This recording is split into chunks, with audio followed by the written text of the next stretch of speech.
जमाने में एक बड़े सब्ज जंगल में लियो नाम का एक दोस्त शेर रहता था। लियो के पास सुनहरी खाल थी जो सूरज की रोशनी में चमकती थी, और उसके पास एक बड़ा फूलदार अयाल था जिसकी वजह से वो बहुत बहादुर नजर आता था। एक धूप वाली सुबह लियो जंगल में टहल रहा था जब उसने एक बड़ी ऊंची दरख्त के पीछे से कहकों की आवाज सुनी।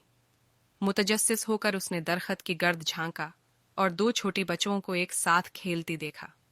वहां लिल्ली थी, घूपघराली बालों वाली एक प्यारी लड़की, और उसका सबसे अच्छा दोस्त मिक्स, एक बड़ी मुस्कुराहट वाला लड़का।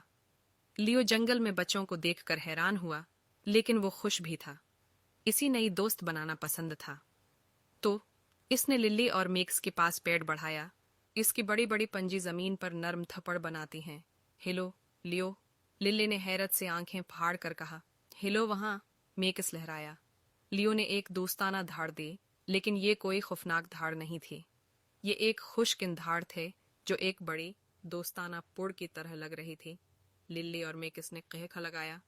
वे एक बड़ी कटी की तरह लगता है, मेकस हिंसा। इस दिन से लियो लिल्ली और मेकस की 7 बेहतरीन दोस्त बन गए।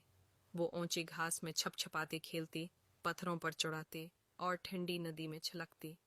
लियो अपनी बड़ी पंजों का इस्तेमाल लिल्ली और मेक्स को दरिया को बहफाजत पार करने में मदद करेगा। कभी कभी लियो लिल्ली और मेक्स को अपनी जंगल की महम जुए की बारी में बताता था। वो अक्लमंद बूढ़ी हाथी की बारी में बात करेगा जिसने मज़ाक खेज कहानियां सुनाए और रंग बरंगी परिंदों ने जो सबसे खूबसूरत गाने गाए।